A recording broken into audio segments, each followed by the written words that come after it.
नमस्कार साथियों। तो हम लोग बिहार विशेष के काफ़ी क्वेश्चंस को देख चुके हैं और इतने क्वेश्चंस देख चुके हैं ना कि अब आप लोग सब लोग टेस्ट लगाने के काबिल हो गए हैं। तो चलिए इस टेस्ट को लगाने की कोशिश करिए। वैसे मैं इम्पोर्टेंट पॉइंट्स है वो बताने की कोशिश करूँगा, लेकिन ज़्यादा जोर रहेगा टेस्ट के ऊपर में। आपको टेस्ट लगाना है, 100 क्वेश्चन है टोटल ही बिहार विशेष के। ऐतिहासिक पृष्ठभूमि से जितने क्वेश्चंस हैं लगभग सबको समेटने की कोशिश की गई है। बिहार का मैंने लगभग सारे प्रश्न जो आए हुए हैं वो सब करा दिए हैं, जिसके साथ काफ़ी डिस्कशन भी हुआ है। तो शुरू करते हैं। पहला क्वेश्चन देखते हैं। बिहार में नवपाषाण कालीन संस्कृति के महत्वपूर्ण स्थल निम्नलिखित में से कौन है? तो ये है चिरांद, सारण में है ये। दूसरा क्वेश्चन देखते हैं। कार्बन डेटिंग विधि से चिरांद संस्कृति को माना जाता है। तो ये माना जाता है 1800 से 1200 ईसा पूर्व के बीच का है ये।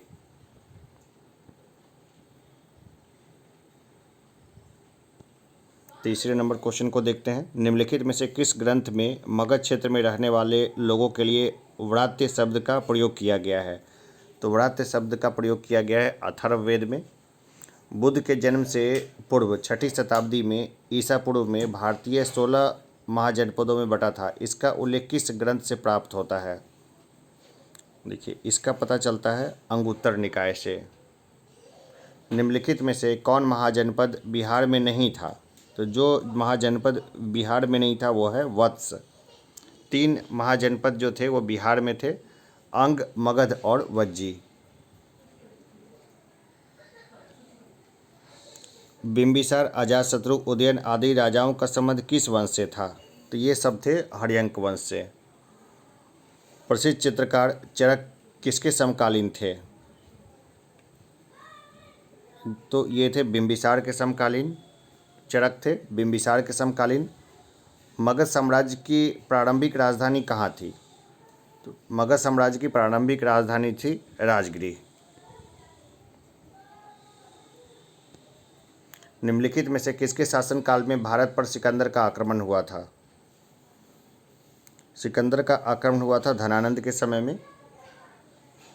विशाखदत्त कृत मुद्रा राक्षस में मौर्यों के लिए किस शब्द का प्रयोग किया गया है? मौर्यों के लिए किस शब्द का प्रयोग किया गया है? तो मौर्यों के लिए विरसल शब्द का प्रयोग किया गया है। मगध के किस शासक ने कश्मीर में श्रीनगर की स्थापना की? कश्मीर में श्रीनगर की स्थापना किसने की थी? तो कश्मीर में श्रीनगर की स्थापना की थी अशोक ने। आखिरी क्वेश्चन देखते हैं। 12वां नंबर क्वेश्चन है। निम्नलिखित में से किस राजा ने श्रवणबेलगोला में स्थित चंद्रगिरी पहाड़ी पर अपना शरीर का त्याग किया था? तो ये किया था चंद्रगुप्त मौर्य ने।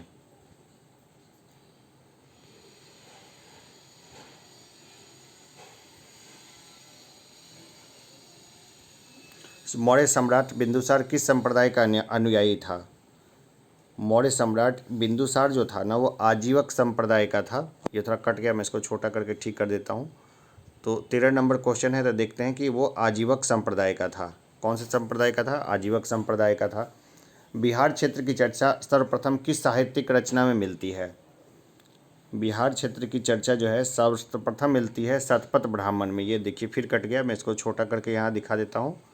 तो ये मिलती है शतपथ ब्राह्मण में, 14 का डी होगा। प्रसिद्ध चिकित्सक जीवक किसके दरबार को सुशोभित थे? प्रसिद्ध चिकित्सक जीवक जो थे वो थे बिंबिसार के दरबार में। प्राचीन भारत का विख्यात राजनीतिक वत्सकार किसके दरबार में मंत्री पद पर सुशोभित था? वत्सकार किसके दरबार में था? तो राजनीतिक वत्सकार जो था वो अजातशत्रु के साथ था। विदेह राज्य का उल्लेख सबसे पहले किस ग्रंथ में है? विदेह राज्य का उल्लेख जो है वो सबसे प्रथम बार है तो वो है यजुर्वेद में।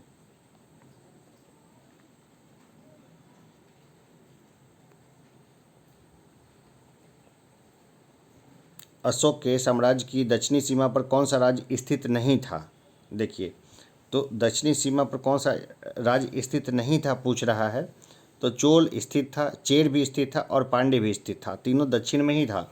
तो इसका उत्तर हो जाएगा तीनों ही स्थित थे। 19 नंबर क्वेश्चन को देखते हैं। बौद्ध साहित्य में किस नगर का उल्लेख नहीं है? तो देखिए, वाराणसी का है, मथुरा का है और तक्षशिला का है। लखनऊ का उल्लेख नहीं है। लखनऊ से मैं नाम भी नहीं पढ़ा होगा उसका, तो 19 का हो जाएगा डी।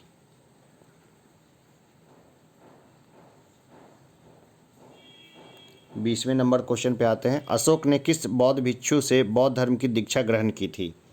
तो ये दीक्षा ग्रहण की थी उपगुप्त से।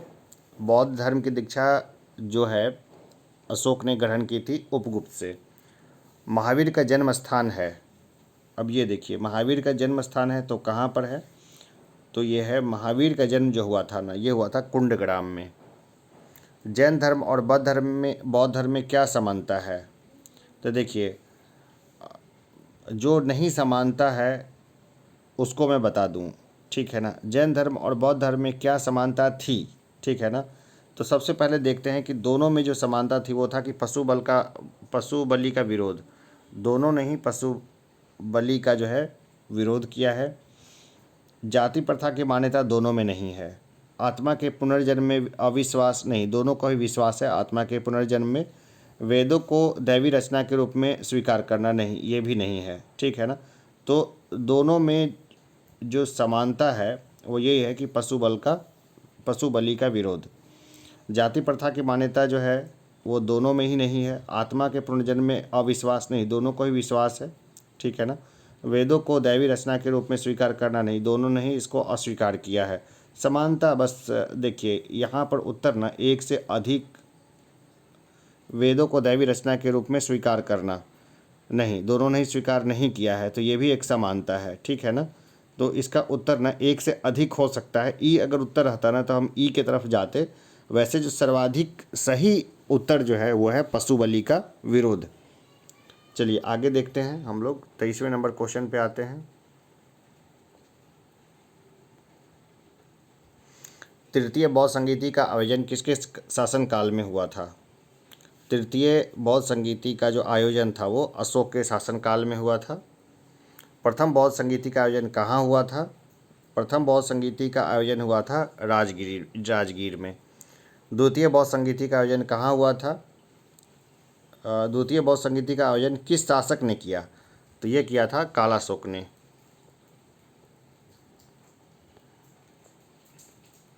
चलिए 26 नंबर क्वेश्चन से फिर से शुरू करते हैं। 26 नंबर क्वेश्चन पे हम लोग आ चुके हैं और उम्मीद है कि आप लोग को अच्छा लग रहा होगा, ठीक है। 26 नंबर क्वेश्चन को हम लोग देखते हैं, शुरुआत करते हैं कि मगध साम्राज्य के उत्कर्ष का प्रारंभ किसके अधीन हुआ? तो ये जो उत्कर्ष था ना वो बिंबिसार के अधीन हुआ। मगध साम्राज्य का जो उत्कर्ष था वो बिंबिसार के अधीन हुआ। मेगास्थनीज का पाटलिपुत्र में आगमन कब हुआ? ये हुआ 315 ईसा पूर्व में। चंद्रगुप्त मौर्य के दरबार में आने वाले दूत मेगास्थनीज को किस शासक ने भेजा था? तो इसको भेजा था सेल्यूकस ने। अर्थशास्त्र का लेखक कौन था? अर्थशास्त्र के लेखक कौन थे? तो ये थे कौटिल्य।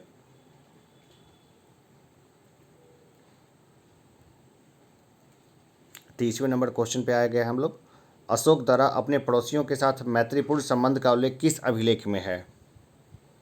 किस अभिलेख में है अशोक के द्वारा अपने पड़ोसियों के साथ मित्रतापूर्ण संबंध का उल्लेख? तो यह है शिलालेख 13 में। यह है शिलालेख 13 में। मौर्यकालीन पाटलिपुत्र नगर प्रशासन के संबंध में जानकारी का प्रमुख साधन कौन है?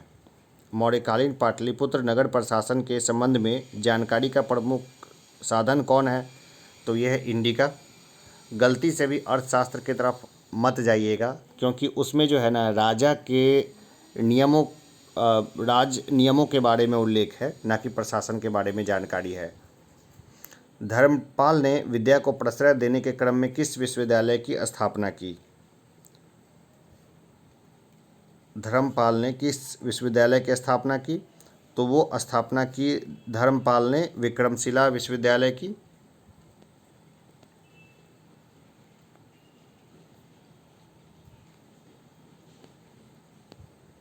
बिहार में अफगान सत्ता के आरंभिक उत्कर्ष में किस जनजाति की देन निर्णायक थी? तो देखिए, बिहार में अफगान सत्ता जब उभार पर थी ना, तो उस समय नुहानी जो वंश था उसकी जो है बहुत निर्णायक भूमिका थी, तो यहाँ पर हो जाएगा नुहानी।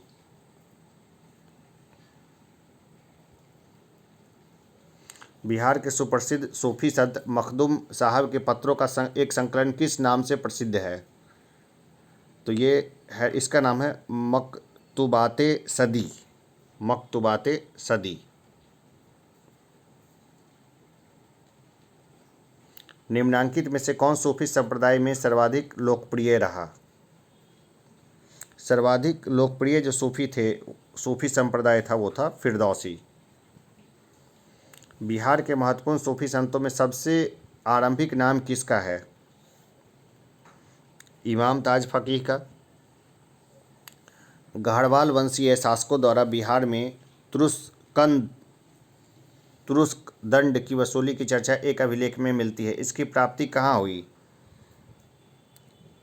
इसकी प्राप्ति हुई है मुंगेर में।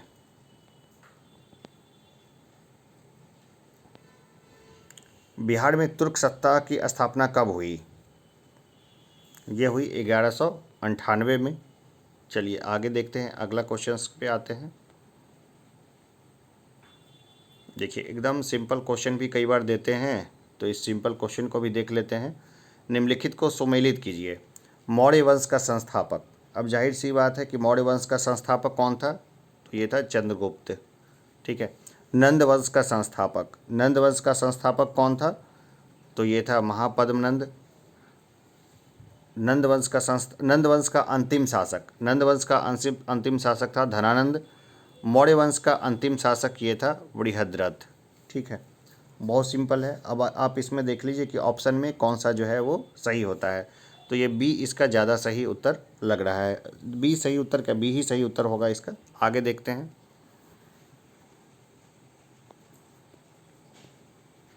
बिहार निम्नलिखित में से किस महापुरुष की का जन्मस्थली नहीं है? देखिए किसका जन्मस्थली नहीं है ये पूछ रहा है। तो गौतम बुद्ध का जन्म तो नेपाल में लुम्बिनी में हुआ था, तो ये उत्तर हो जाएगा। बाकी गुरु गोविंद सिंह, महावीर स्वामी और आर्यभट्ट तीनों बिहार में ही जन्मे थे। बिहार का नाम निम्नलिखित में से किससे उद्धृत किया जाता है? तो देखिए बौद्ध विहारों की बहुलता का क्षेत्र है। बिहार जो है वो बौद्ध विहारों की बहुलता का क्षेत्र है। आगे देखते हैं। गौतम बुद्ध को कहाँ कौंडिन्य और 5 ब्राह्मण मिले? कौंडिन्य और 5 ब्राह्मण मिले थे उड़ुवेला में। 43 नंबर पे हम लोग क्वेश्चन पे हैं। राजगृह में आयोजित प्रथम बौद्ध संगीति में कौन से कार्य हुए? देखिए ये जो कार्य हुए ना, वो हुए बुद्ध की शिक्षाओं का संकलन हुआ, और शुद्ध और विनय पिटक जो है उसमें हुआ संकलन। बुद्ध की शिक्षाओं का संकलन शुद्ध और विनय पिटक में हुआ। तो इसका उत्तर क्या हो जाएगा? बी हो जाएगा।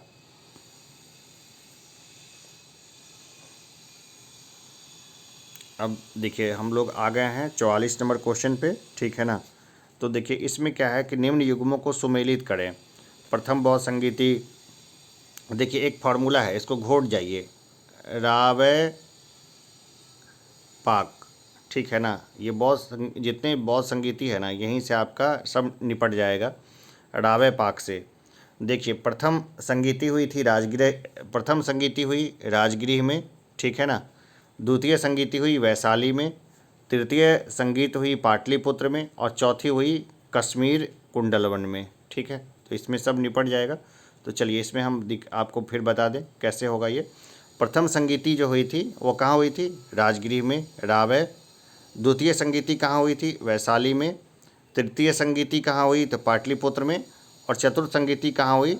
कश्मीर में हुई। ठीक है, चलिए उत्तर देखने की ज़रूरत नहीं है, तो इस उत्तर को भी हम लोग नहीं देखेंगे। हो गया ये। 45 नंबर क्वेश्चन से हम लोग फिर से शुरू करते हैं। 45वें नंबर क्वेश्चन पे आते हैं। किस शासक ने युद्ध शास्त्रों में शिलाकंटक व रथ मूसल जैसे नवीन शस्त्रों की खोज की थी? तो ये खोज की थी अजातशत्रु ने। कर्नाट वंश का राज्य स्थापित हुआ था। कर्नाट वंश का राज्य स्थापित हुआ था, तो ये हुआ था मिथिला में। प्रसिद्ध बौद्ध भिक्षु सारिपुत्र का जन्म कहाँ हुआ था? सारिपुत्र का जन्म कहाँ हुआ था? तो ये हुआ था नालंदा में। अब फिर हम लोग जो है सुमेलन करेंगे सूची 1 को सूची 2 के साथ। तो चलिए फिर देखते हैं, सूची 1 का सूची 2 से हम लोग सुमेलन करते हैं। हम लोग 48वें नंबर क्वेश्चन पे हैं। अब देखिए कुंवर सिंह से क्या संबंधित है? 1857 का विद्रोह, ठीक है ना। अब बिरसा से क्या संबंधित है? तो बिरसा से संबंधित है मुंडा विद्रोह, बिरसा मुंडा का विद्रोह। मौलवी विलायत अली से क्या संबंधित है? तो ये संबंधित है वहाबी आंदोलन। अब बचा सिर्फ एक, मजरूल हक से क्या संबंधित रह गया? मजरूल हक से एक ही चीज़ संबंधित रह गया, वो है होम रूल लीग। तो देखिए यहाँ पर जो है ना, सबसे सही उत्तर हम लोग को सी के थ्रू हम लोग जाएंगे, यहाँ हमें पता चल गया, ठीक है।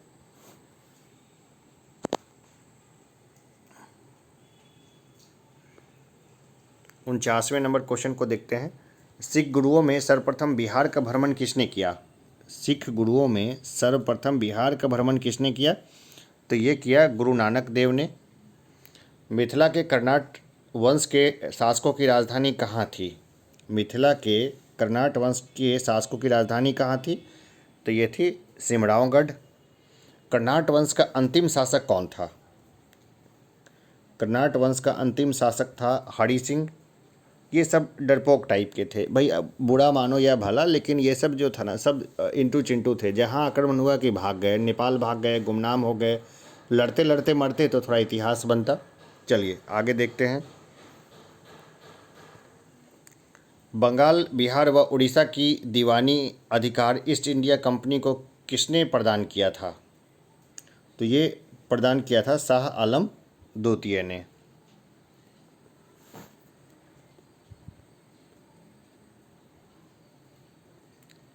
तिरपन नंबर क्वेश्चन पे हम लोग आ चुके हैं, 53 नंबर क्वेश्चन पे। तो देखते हैं, बंगाल के किस नवाब ने मुंगेर को राजधानी बनाया? तो ये बनाया मीर कासिम ने। 1765 में शाह आलम द्वितीय द्वारा बिहार का दीवानी अधिकार प्राप्त करने के बाद ईस्ट इंडिया कंपनी ने किसे बिहार का प्रथम नायब दीवान बनाया था? तो ये बनाया था राजा धीरज नारायण को। किसको बनाया था? तो ये बनाया था राजा धीरज नारायण को। कुछ नए क्वेश्चंस भी देखने को मिल रहे हैं हमें, तो उनको भी अच्छे से घोट लेंगे, जो पिछले टेस्ट में हम लोग नहीं कर पाए थे। एक से जितने बुक्स अभी तक आए हैं ना बिहार के बेस्ट के ऊपर में, मैं सारे बुक्स करा दूंगा, यहीं पे करा दूंगा। बिहार में 1857 के विद्रोह का मुख्य संगठनकर्ता कौन था? तो ये थे कुंवर सिंह। 55 का क्या हो जाएगा? कुंवर सिंह हो जाएंगे। 56 नंबर क्वेश्चन पे हम लोग आ चुके हैं। निम्नलिखित में से बिहार के किस वहाबी नेता का आजीवन कारावास की सज़ा मिली थी? किस वहाबी नेता को आजीवन कारावास की सज़ा मिली थी? देखिए, विलायत अली को मिली थी, इनायत अली को भी मिली थी और अहमदुल्लाह को भी मिली थी। तो 1, 2 और 3 इसका उत्तर हो जाएगा। 57 नंबर क्वेश्चन पे हैं हम लोग। 1857 के प्रथम स्वतंत्रता आंदोलन के समय बाबू कुंवर सिंह के विद्रोह को भोजपुर में किस अंग्रेज ने दबा दिया? तो विंसेंट आयर ने दबाया था उसको।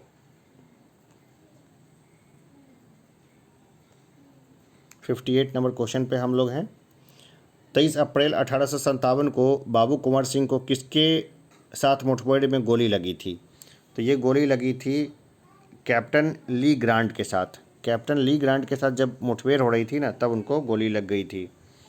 59 पे हम लोग, मोहम्मद बिन तुगलक ने बिहार के किस नगर का नाम तुगलकपुर कर दिया था? देखिए, दरभंगा और तिरहुत का जो क्षेत्र है ना, उसका नाम मोहम्मद बिन तुगलक ने तुगलकपुर कर दिया था, ठीक है ना। बिहार के तुगलक काल के सर्वाधिक महत्वपूर्ण प्रशासक मलिक इब्राहिम का मलिक बया का मकबरा है। तो ये मलिक बया का मकबरा जो है ना, ये देखने को मिलता है बिहार शरीफ में।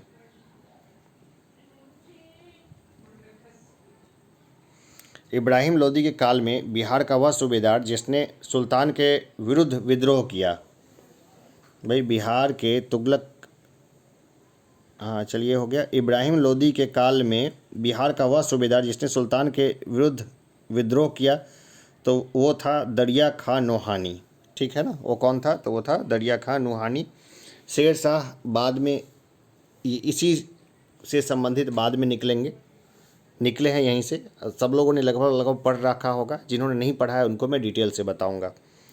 बिहार के किस मुगल शासक का राज्याभिषेक अंग्रेजों के संरक्षण में हुआ?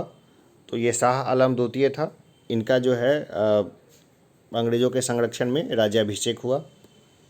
चलिए आगे देखते हैं।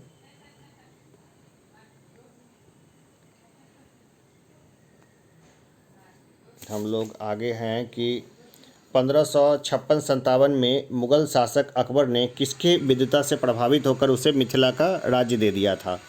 तो महेश ठाकुर को दे दिया था मिथिला का राज्य।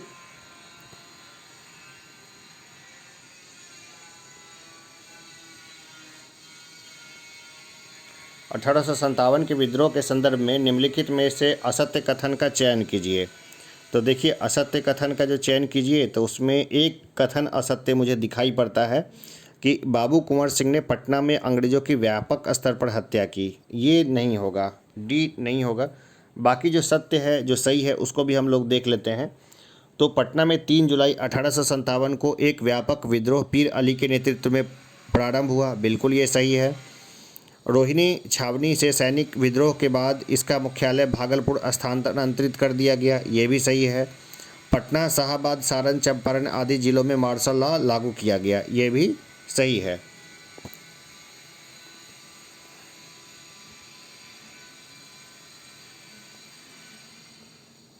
पैंसठ नंबर पे हम लोग आते हैं कि गोलघर का निर्माण किस गवर्नर जनरल के समय में हुआ था? तो ये हुआ था लॉर्ड कॉर्नवालिस के टाइम में। बिहार में 1857 में मोहम्मद हुसैन खां के नेतृत्व में विद्रोह हुआ। तो ये विद्रोह हुआ था नालंदा में। बिहार में 1857 के विद्रोही नेता अमर सिंह को किसने गिरफ्तार किया? अमर सिंह को किसने गिरफ्तार किया? तो ये गिरफ्तार किया था महाराजा जंग बहादुर ने।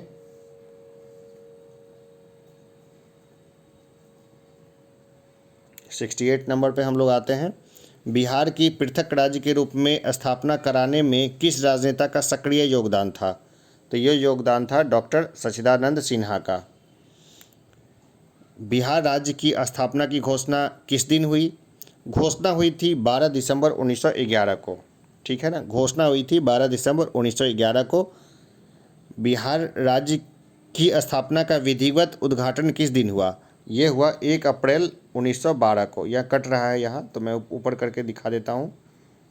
ये हुआ 1 अप्रैल 1912 को। मैं वापस इसको पढ़ देता हूँ कि बिहार राज्य की स्थापना का विधिवत उद्घाटन किस दिन हुआ था? तो वो हुआ 1 अप्रैल 1912 को। 71 नंबर क्वेश्चन पे हम लोग हैं कि 12 दिसंबर 1911 को बिहार प्रांत की घोषणा की गई। उस समय इसके साथ भारत के वर्तमान राज्यों में कौन शामिल था? तो उड़ीसा शामिल था इसके साथ। सन 1956 में भारत राज्य पुनर्गठन के समय बिहार का कौन सा जिला पश्चिम बंगाल में शामिल किया गया? और कौन सा जिला शामिल किया गया अभी देख लेते हैं हम लोग, ऑप्शन से देखेंगे। देखिए, रानीगंज नहीं था, 24 परगना तो उसमें ऑलरेडी था, लेकिन मानभूम जो है वो लगभग जो है पूरा ही बंगाल में शामिल हो गया। निम्नलिखित में किसका सुमेल नहीं है ना? निम्नलिखित में से किसका सुमेल नहीं है? ठीक है, अब क्या पूछ रहा है क्वेश्चन? अच्छा कि कौन सा ये जो सुमेलित नहीं है? तो बिहारी स्टूडेंट्स राजेंद्र प्रसाद तो हैं, सुमेलित हैं। ठीक है ना, देखिए इसको थोड़ा ऊपर कर ले। इनमें से किसका सुमेल नहीं है? देखिए पहले ही मिल गया कि देखिए चंपारण आंदोलन जो था ना, वहाँ पे जवाहरलाल नेहरू नहीं थे। ठीक है ना, तो ये वाला सुमेल नहीं है। बिहारी स्टूडेंट्स राजेंद्र प्रसाद से संबंधित थे। कांग्रेस का गया अधिवेशन, ये CR दास, बिल्कुल सही है। बिहार प्रादेशिक किसान सभा स्वामी सहजानंद, तो ये इसका उत्तर हो जाएगा ए। ये सुमेल नहीं है, बाकी सब सुमेलित है। चंपारण आंदोलन से गांधी जी जुड़े थे, न कि नेहरू जी। 1908 में मुजफ्फरपुर बम कांड में किसकी हत्या का प्रयास किया गया था? भाई ये तो क्वेश्चन जो है ना, ये पक्का ही आएगा। ये वाला क्वेश्चन जो था, वो मजिस्ट्रेट जज जो भी है, किंग्सफोर्ड नाम था उसका, उसी की हत्या का प्रयास किया गया था। खुदीराम बोस और प्रफुल्ल चाकी ने हत्या का प्रयास किया था।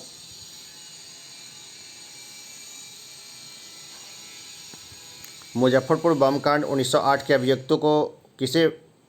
अभियुक्तों में किसे फांसी दी गई? देखिए, प्रफुल्ल चाकी ने तो आत्महत्या कर ली थी, लेकिन खुदीराम बोस जो है उनको फांसी दी गई। बिहार में होम रूल आंदोलन के संस्थापक कौन थे? तो ये संस्थापक थे मजरूल हक, है ना, यहाँ हक कट रहा है तो हम लोग इसको देख लेंगे। होम रूल आंदोलन के संस्थापक थे मजरूल हक।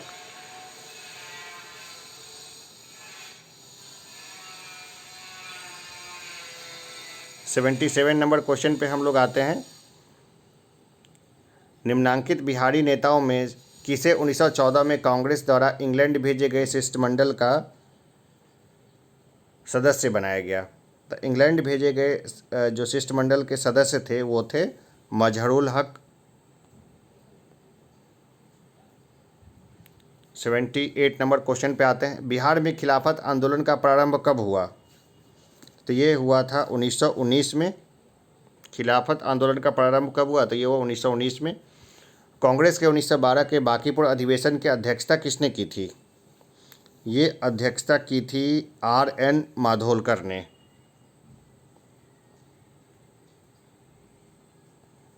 चलिए कुछ और थोड़ा नीचे उतरते हैं डीप में। बिहार के क्रांतिकारी नेता खुदीराम बोस के वकील थे। खुदीराम बोस जो थे उनके वकील थे वो थे कालिदास बसु।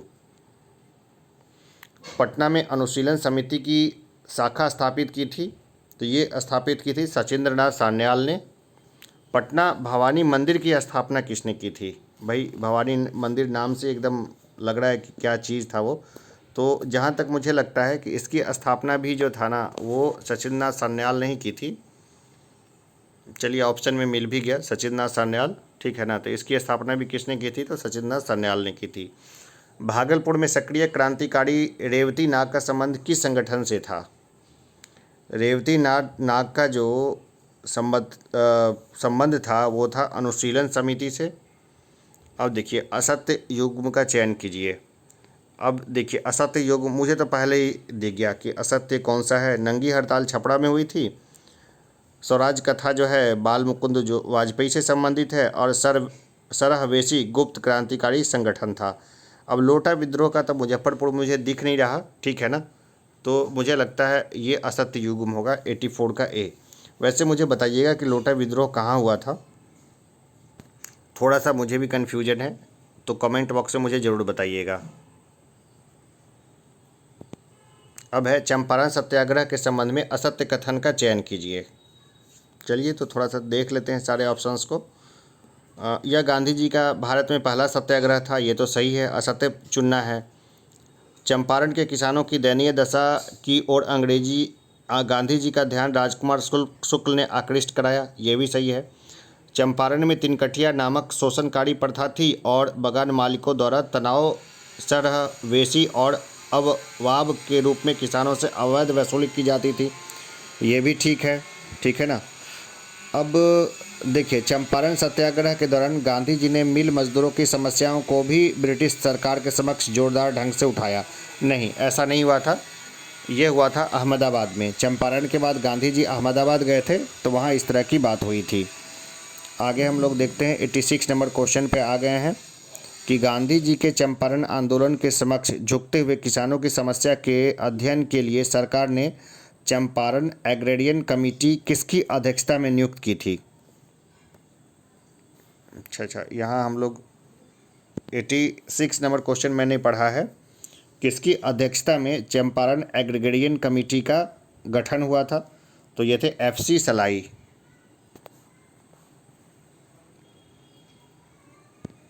एटी 87 पे आते हैं। मजरूल हक द्वारा पटना में स्थापित सदाकत आश्रम के लिए भूमि किसने दान में दिया था? भूमि दान में दिया था खैरू मियाँ ने। मजरूल हक द्वारा प्रकाशित समाचार पत्र का नाम था, तो ये समाचार पत्र का नाम था दी मदरलैंड। 89 पे आते हैं। बिहार प्रांतीय कांग्रेस कमेटी द्वारा कौमी सेवक संघ की स्थापना कब की गई थी? तो ये की गई थी असहयोग आंदोलन के दौरान।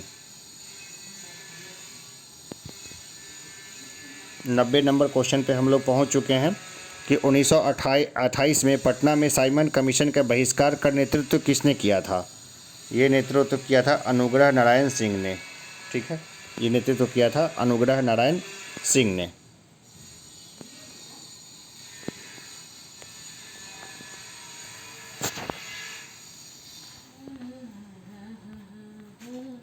चलिए आगे देखते हैं 91 नंबर क्वेश्चन पे हम लोग हैं कि अब सुमेलित करना है, निम्नलिखित को सुमेलित करिए। ठीक है, तो चलिए सुमेलित कर देते हैं। तो जयप्रकाश नारायण किसे ने क्या लिखा है? इन्होंने लिखा है इंडिया डिवाइडेड, जयप्रकाश नारायण का ही लिखा हुआ है। दूसरा था डॉक्टर राजेंद्र प्रसाद ने लिखा है वाई सोशलिज्म। तीसरा देखते हैं सच्चिदानंद सिन्हा, तो हिंदुस्तान स्टैंडर्ड। और फणीश्वर नाथ रेणु की मैला अचल मशहूर है। तो चलिए ये हो गया। इसका उत्तर जो होगा ना ये हो जाएगा बी के साथ इसको अच्छे से जाएंगे।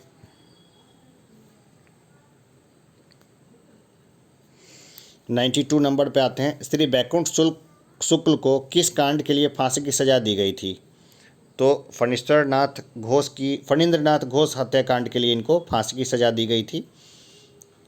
93 के ऊपर हम लोग हैं। कांग्रेस समाजवादी पार्टी का 1934 में प्रथम अधिवेशन कहाँ हुआ था? तो ये हुआ था पटना में। 94 पे आते हैं हम लोग। बिहार द्वारा मंत्रिमंडल के गठन से इनकार करने पर 1937 में बिहार में किसके नेतृत्व में अंतरिम मंत्रिमंडल बना था? तो ये बना था मोहम्मद यूनुस के अंदर में बना था ये।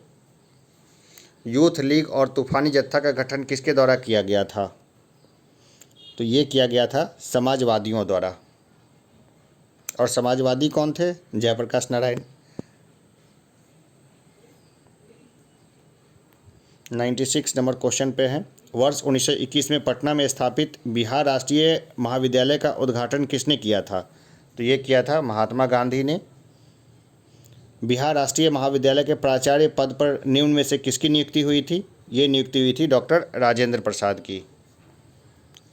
बिहार विद्यापीठ के प्रथम कुलपति कौन थे? तो ये थे मजहरूल हक, है ना, मजहरूल हक थे प्रथम कुलपति। चलिए 98 नंबर क्वेश्चन तक हम लोग पहुंच गए हैं। उत्तर को ढक देते हैं, ठीक है ना, ताकि कोई देख न ले उत्तर को। 99 नंबर क्वेश्चन के ऊपर हम लोग आते हैं।